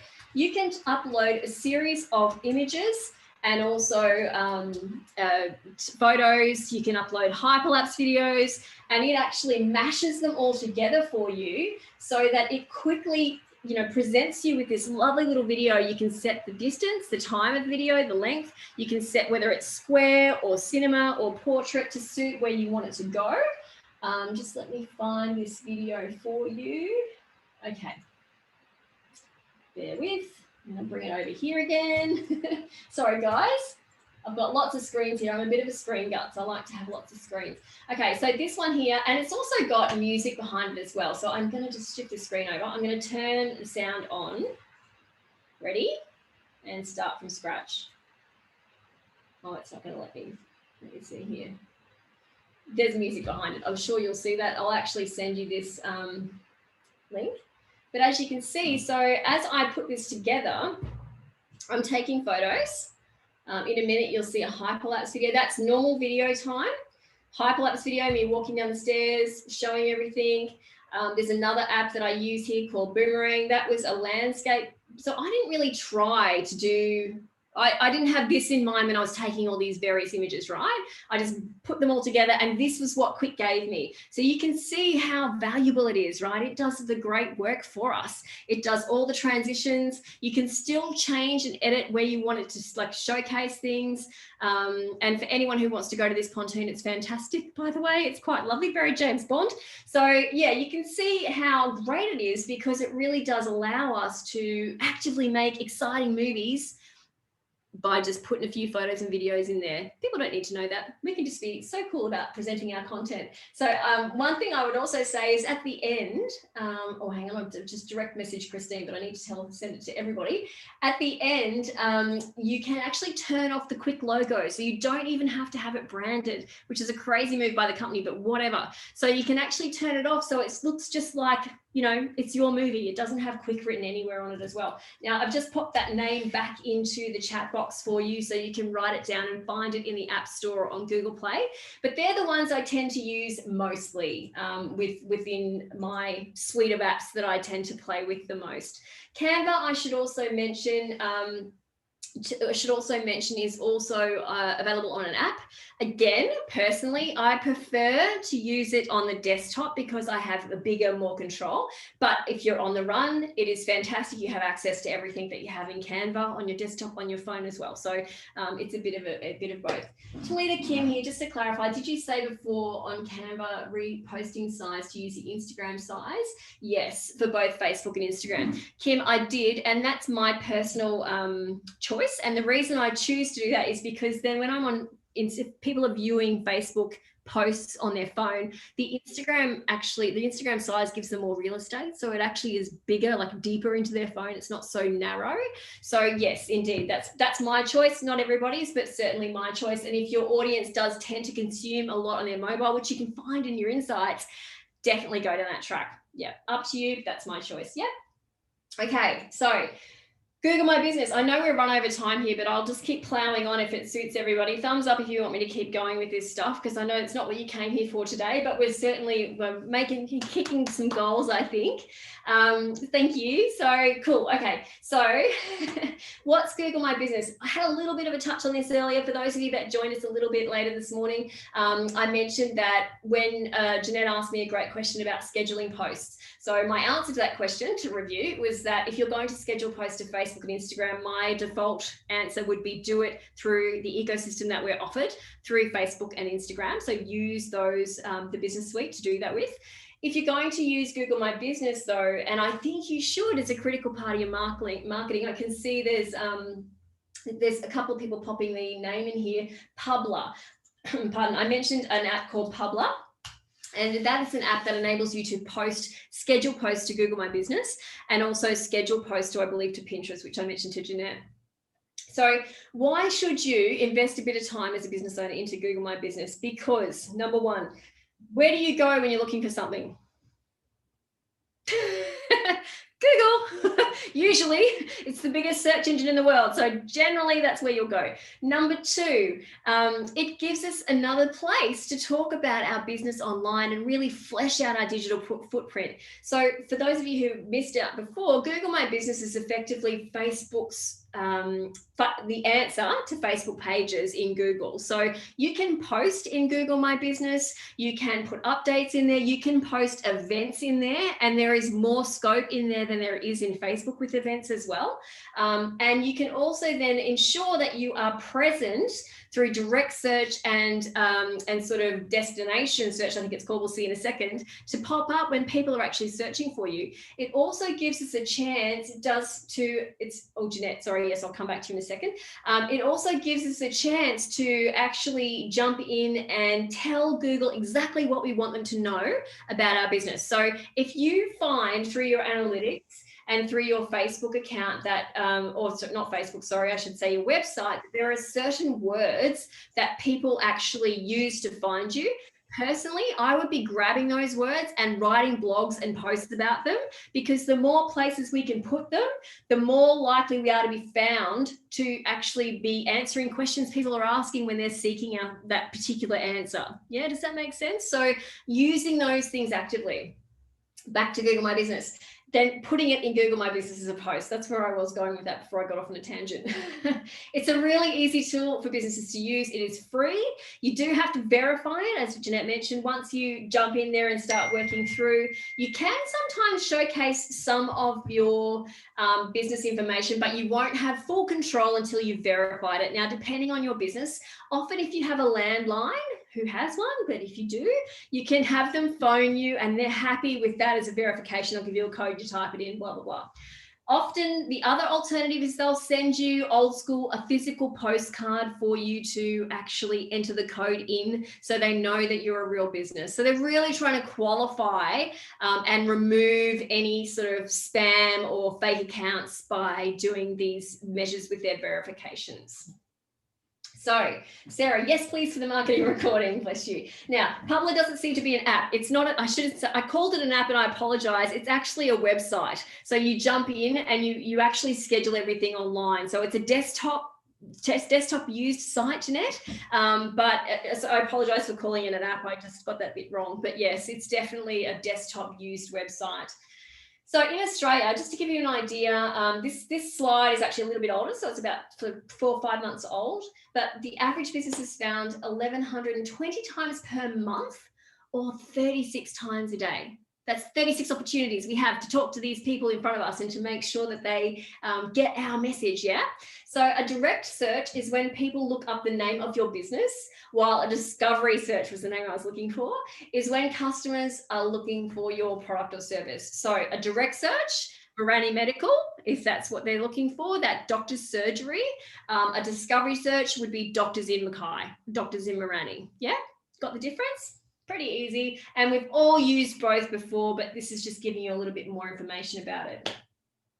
It allows you to maintain accurate information about your business. So the good part about this, if you've got sort of public holidays or specialised hours coming up, you can jump in there and add them so that if people Google you, they will be shown the correct hours in advance. So with Easter school holidays, you know, you can do anything like that. You can pop that in this public holidays. You can in advance go and get that stuff sorted out, so you don't have to worrying about it at the time. You can get it sorted and let it roll through. Obviously tells your location, your service area, your number. You don't have to show your address if you're a business that doesn't have a physical address. You can certainly show that you service an area as opposed to otherwise. You can also use the mobile app. There's a mobile app as well, so you can quickly interact with people who have given you a review or have a question about your product. And of course, I think we've all been influenced by reviews in one way or another at some point. When we think about, we've Googled a particular type of fridge or something, and we want to get a thought process or get some sort of information about what people think about that product before we buy, or that restaurant or that cafe or that dealership or whatever it might be. So reviews, super critical. And I guess absolutely, if you can encourage that, you can send the link out, as I said, directly to get people to give you a review. So you can post updates, and my suggestion would be, again, as I said to you before, we can talk about our products, keywords, and directly to this massive search engine, right? We can tell it directly what we want it to know about our business and use critical terminology that our customers and target markets would be using when they're plugging it into their computers to actually see if we can get a bit closer to popping up when they ask these questions. It also shows that we're alive. It shows Google that we are proactive in ensuring that we are represented correctly online all the time. So super, super critical when it comes to ensuring that we're keeping people up to date with what we're doing within our business, our service offerings, etc. Publer, as I mentioned, I think it's here, as you see, free for 3 social accounts. So you can literally sign up, get a free account. And then, as I said, if you don't use it, that's fine. At least you've got an account. I would definitely be spending a bit of time on that one as well. Email newsletter recommendations. Do you want me to keep going with this, or do you want to pop back? I can do this bit as the last bit and then go forward. Let me know if anyone's interested in hearing about e-newsletters. Anyone? Yes.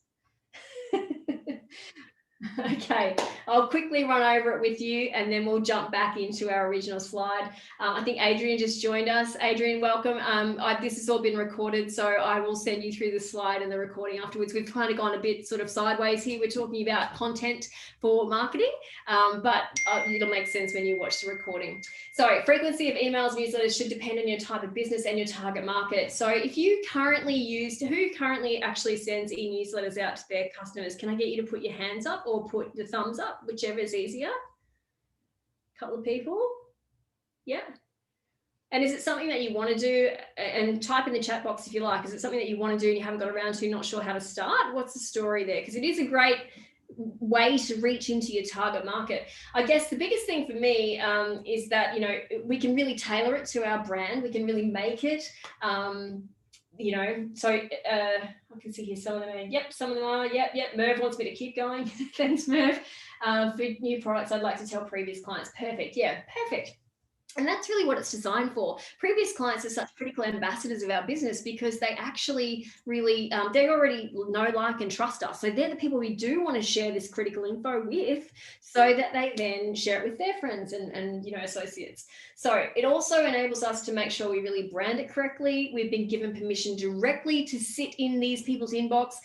If I'm honest, like the actual open rate is 30%, which sounds pretty rubbish, but if you consider that we have total control and 30% is pretty good, we have more control over this than we do on Facebook, of course, and Instagram. So definitely look at this if it's something that you're thinking about doing. I'd encourage you to start putting a database together. And again, there's a workshop coming up for that. I keep going like this because there's a few workshops coming up. So I definitely recommend you start thinking about this as well. So that's about, actually, I thought there was more to this than that. My other suggestion would be that just with email newsletters, it is really a database in the sky. We have so much more control. I can't recommend enough to get your database sorted out and looking at going to, when you're actually creating a database, guys, one final thing I'll comment on here is popping in and like tagging people. So for example, everybody today is tagged in my database with today's date and the workshop name. So I know that you joined me for this reason. And then it also enables me then to quickly talk to all of you in one go by simply choosing that tag. Yeah, so it makes it really easy. So that's e-newsletters. So let's go back to now our original presentation and finish it off, wrap up for today. Laurie, no worries, thank you for that. Did anyone have any more final questions before we wrap up today? Nope. I must have been really good, Mr. Extreme VR, Miss Extreme VR. I've answered all the questions.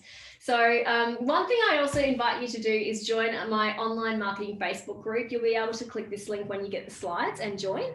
It's literally for business owners such as yourselves to be able to jump in, ask questions, get feedback, all of that. I jump in there myself and, you know, give people information and updates and things like that as well. I'd love to see you in there if you would like to. Upcoming workshops, which are next. Christina, thank you so much. I look forward to staying in touch. Kim, 1 second, I'll come right back to you. So upcoming workshops we've got next month, creating content in Canva, 25th of Feb, setting up the Facebook pixel. If you have a website, I cannot recommend that enough because it just gives us a chance to get in front of the people who have already been engaged with us in some way on our website, as well as within Facebook, etc., etc. You can see the rest of the situations coming along here nicely. And again, these will be in your slides, so you can choose to sign up. They're all through the ASBAS program, so you can certainly choose to sign up and go through there if you like. And if you'd like a one-on-one, thank you, Brad. If you'd like a one-on-one with me after today to sort of, if we've sort of raised a few more questions for you, or you want a little bit more of a dive into your specific social media, you can indeed do that through the ASBAS program or through the Business Station program that you've come to me through. This is what the workshop's been provided today by those guys. So I put the link in there. If you're new to the ASBAS or Business Station program, you can sign up. You just literally fill out a little letter. The first appointment with me will be free, and the second and third are corresponding figures. As you can see, they're $44.66, and we can have up to 2 hours a month. So we can really sort of regularly touch base with your business and get sort of a process happening around your socials or whatever it is you would like to talk to. And you can request me. There's a whole bunch of other operators as well, or advisors on there. But if you'd like me to help you, I would love to do that. And certainly you can simply click that link. I'll pop that in the email that I send you as well to move forward, and hopefully we can catch up. If you're in the tourism industry in Queensland at the moment, I've been lucky enough to be able to assist people in the tourism industry by giving them 4 by 1 hour digital coaching sessions thanks to QTech. So if you're that person or you want to learn more, click the register button on this page, and certainly hopefully we can sort of sign those up. They have to be done by the end of the financial year, but there's plenty of time. If you're not sure, you're welcome to just email me back and I can talk you through that as well. And that's it. School's out, kids. Thank you so much today for everything. One question, which app do I use for email marketing? MailChimp is what I use. I look really forward to staying in touch with you. And as I said to you, when you get the email with the recording and the slides, feel free to, actually hit reply if you've got any questions. If you have a fellow business owner that you think it might help, I welcome you to forward it on to them, because, we all need a little bit of assistance in these very, very difficult times. And I look forward to seeing you online and hopefully staying in touch. All the best for 2021. That's 2020 WON. And I look very forward to chatting to you soon. Okay, thanks guys. Bye.